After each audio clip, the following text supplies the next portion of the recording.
Salve, torcedor vascaíno ligado nesse Acorda. Que prazer estar com você por aqui nesta quarta-feira pela manhã. Principalmente depois da vitória nos pênaltis ontem, que deixou o Vasco aí entre as 16 melhores equipes da Copa do Brasil de 2024.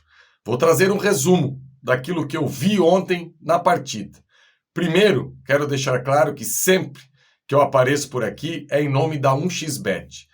No primeiro link fixado aqui no chat, você entra, faz o seu cadastro, coloca a palavra AVE+, como código promocional e você tem a sua entrada aí em dobro. Ou seja, o valor que você colocar, você consegue dobrar aí. E a 1xBet tem infinitas possibilidades nesse mundo das apostas esportivas.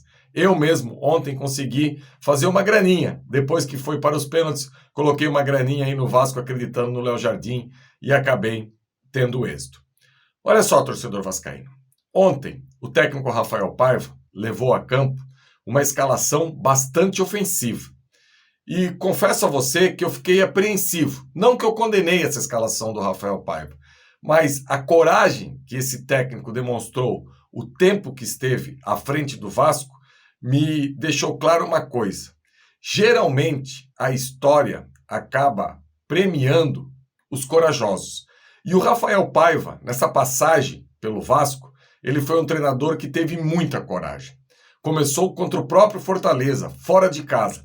Lá, ele acabou escalando uma equipe do Vasco um pouco mais retraída, com 3 zagueiros. Veio a partida contra o Atlético Paranaense, que ele escalou uma equipe bem ofensiva, só que, infelizmente, a expulsão do Hugo Moura logo no começo acabou atrapalhando tudo. No jogo contra o Vitória, basicamente essa escalação de ontem, que o Vasco saiu jogando com o Léo Jardim, o João Vitor na lateral direita, Maicon, Léo e Piton. Um meio de campo sem um grande marcador, sem ninguém com uma grande pegada, uma grande mobilidade. O Sforza, o Galdames e o Payet. E na frente, 3 atacantes. O Adson jogando pela direita, o David jogando pela esquerda e o Verratti jogando mais centralizado. E logo no início do jogo de ontem, infelizmente, o Maicon foi sair jogando, acabou aí perdendo a bola, dando um passe errado, o passe foi interceptado e o Pochettino conseguiu deixar o Marinho aí de mano com o Léo. O Léo ainda acaba falhando para mim no gesto técnico, não precisa toda hora colocar a mão para trás. E o Jardim, pela competência que tem, acabou levando o gol. Ainda bem que logo depois o Marinho acaba metendo a mão na bola e o Verratti acaba empatando o jogo em 1-1. E o técnico Vojvoda teve uma atuação ontem no primeiro tempo, uma percepção que foi muito importante para o Vasco ter tanta dificuldade como teve. Porque o que aconteceu? No jogo contra o Vitória, o Sforza foi o jogador que mais tocou na bola de todos que participaram do jogo. 91 ações com a bola. Só que o que fez o Vojvoda? Ele não deu essa zona de conforto para o Sforza e nem para a equipe do Vasco, porque ele ficou marcando essa equipe do Vasco ontem até os 40, 42 minutos do primeiro tempo em cima, não deixando o Sforza receber essa bola entre os zagueiros para fazer essa saída de 3. Quando a bola chegava no pé do Léo ou no pé do Maicon, os atacantes do Fortaleza, e são atacantes que têm força para fazer isso, principalmente o Breno Lopes, que é um jogador muito tático, que teve uma boa passagem pelo Palmeiras durante 4, 5 anos, conquistando inúmeros títulos lá, e era um jogador de confiança do Abel Ferreira, sempre acabava entrando nos jogos, então era força com o Marinho de um lado na marcação, Breno Lopes e o Lucero por dentro, mais o Pochettino sempre sufocando essa saída de bola do Vasco. E o que acontecia? O Sforza não entrava no jogo, o Vasco não tinha posse e o Fortaleza recuperava muito fácil essa bola e toda hora vinha para cima do Vasco.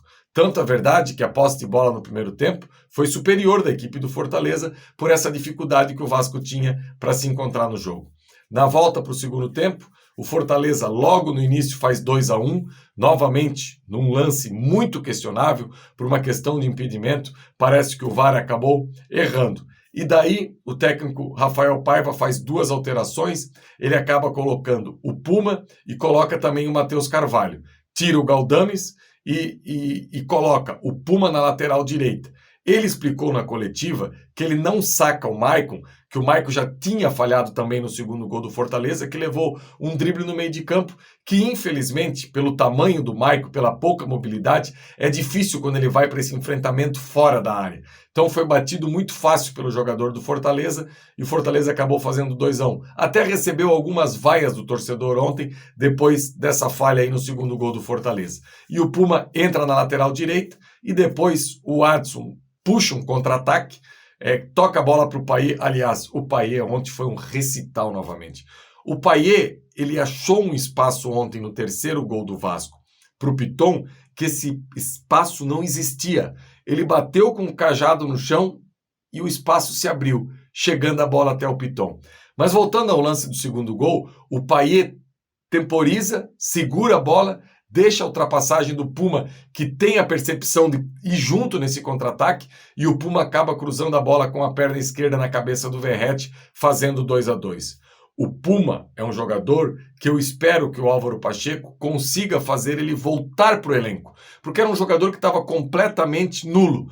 Todo mundo tinha oportunidade na lateral direita do Vasco. Rojas, João Vitor, Paulo Henrique, até o Maicon, em circunstâncias de jogo, algumas vezes acabou caindo pela lateral direita. E, infelizmente, o Puma não tinha mais oportunidade. E a gente não pode esquecer que o Puma já jogou bola com a camisa do Vasco.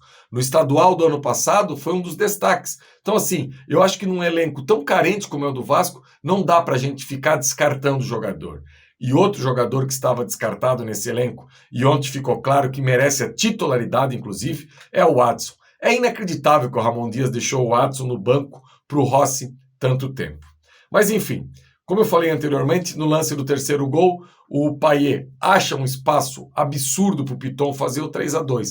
E daí o Vasco acaba tendo uma falha que acaba originando, melhor falando, o terceiro gol do Fortaleza, que é essa falta de proteção na entrada da área. Infelizmente, o Hércules acerta um bom chute. Alguns acham que o Léo dava para chegar, eu particularmente acho que não dava, e o jogo acabou indo para os pênaltis.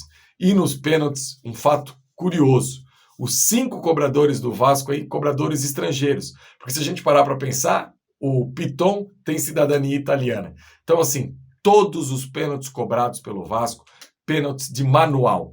Como é bom ter jogadores experientes, jogadores técnicos, porque assim, eu sou um que não gosto dessa história que pênalti é loteria. Não. Pênalti é competência, é quem se prepara melhor e quem tem um emocional melhor. E os jogadores do Vasco ontem tiveram um emocional absurdo. Primeira cobrança do Payet, coisa linda. O Sforza, eu acho que vai acabar se incomodando essa semana, porque matou a coruja, e a coruja é algo que o Ibama anda protegendo pelo Brasil inteiro, então tem que cuidar aí, porque realmente foi só pena da coruja que voou. O Puma, com uma cobrança também de um jogador que foi a última Copa do Mundo, o Piton, com uma baita cobrança, e o Verratti aí acabou encerrando também as cobranças para o Vasco. 5 cobranças, 5 gols que o João Ricardo acabou nem saindo na foto. É tudo mil maravilha? O Vasco daqui para frente não vai sofrer mais? Embalou? Nada disso. O Vasco tem muitos problemas a ser resolvidos. E esses problemas serão resolvidos com contratações e ajustes. Esse elenco de hoje não é um elenco que permite a gente sonhar com um G4, um G6 de Campeonato Brasileiro ou uma semifinal e final de Copa do Brasil. Mas ele pode mais, ele pode render mais. Eu acredito que o Álvaro Pacheco minimamente vai conseguir encaixar melhor essas peças do Vasco. Por exemplo, eu critico muito o Sforza defensivamente. A pegada dele, a mobilidade, a maneira que ele se comporta. Inclusive, ontem, se vocês observarem, no lance do terceiro gol, ele acaba estando atrás dos zagueiros do Vasco. Aí depois é que ele vem defender a casinha, ficar na frente da área. Só que com a bola no pé, a dinâmica que ele dá, a maneira que ele sai da pressão, a inteligência que ele tem, ele precisa ser utilizado. Então agora, cabe a esse novo trabalho do treinador Álvaro Pacheco diminuir os espaços, colocar alguém com mais pegada ao lado do Sforza, e dessa maneira você vai aproveitando o melhor de cada jogador em todas as posições.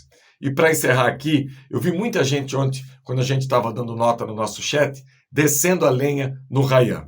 Torcedor, eu vou compartilhar um negócio aqui com vocês. que a maioria sabe. O Ryan na base era monstro, sempre foi o Batman, sempre foi o super-homem das equipes que ele disputou.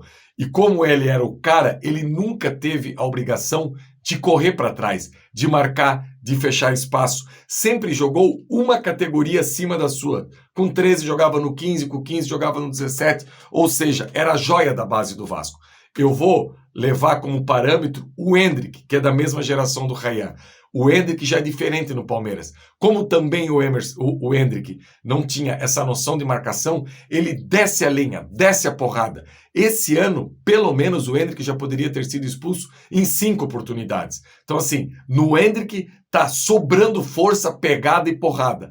Já no Ryan, tá faltando um pouquinho, sabe? É um jogador que vai aprender, eu não tenho dúvida alguma. O drible que ele leva ontem do jogador do Fortaleza no terceiro gol é o drible que falta fundamento. Ele não chegou a baixar na frente do jogador para fechar o espaço, entendeu? Ter uma base ali para fazer a marcação. Enfim, ele vai aprender isso. E eu tenho certeza que o Álvaro Pacheco, com a literatura de futebol que os portugueses trazem para o Brasil, tem muito a acrescentar. Então, assim, não achem que o Ryan é um sem sangue, é um morto, é um vadio. Não é, torcedor. Vai por mim. No momento certo, ele vai conseguir ter esse entendimento. E ainda é um adolescente, tem 17 anos. Tem uma margem muito grande para evoluir. Então, galera, hoje esse era o meu recado por aqui, parabenizando o Rafael Paiva por esse período que ficou à frente do Vasco, por isso que eu coloquei ele lá na capa. A história premia os corajosos, e foi isso que aconteceu com o Rafael Paiva no comando do Vasco. Barrou o Medel por convicção, escalou a equipe para frente por convicção, fez as alterações por convicção. Ontem seria muito fácil ele tirar o Maicon e deixar o João Vitor e a galera vir com ele. Não, até uns gritos de burro a gente ouviu. E no final da história a gente viu que aqueles que ele colocou dentro de campo ajudaram e muito para o resultado final. Galera, dedão no like, compartilhe esse vídeo nas suas redes sociais. Queria dizer para vocês que é um prazer sempre estar aqui no Ave Mais nesse Acorda. E quero até usar esse espaço aqui para quebrar o protocolo e agradecer. Ontem à noite, quando passou da meia-noite, hoje, 22 de maio, é o meu aniversário, agradecer a cada um de vocês que mandou mensagem no meu celular. Seja no WhatsApp, no Instagram, no Facebook, enfim, eu vou responder todo mundo, mas já estou aproveitando para usar esse espaço aqui, que eu falo aí com 10, 15 mil pessoas a cada vídeo, para agradecer o carinho de cada um de vocês. Muitos elogios, só para deixar claro uma coisa. Eu não sou nada demais. Eu sou um de vocês. Eu sou um torcedor do Vasco. A única coisa que muda é que eu tenho a possibilidade de ter o microfone na mão. No mais, eu sou igual a vocês, apaixonados pelo Clube de Regata Vasco da Gama. Abraço, galera!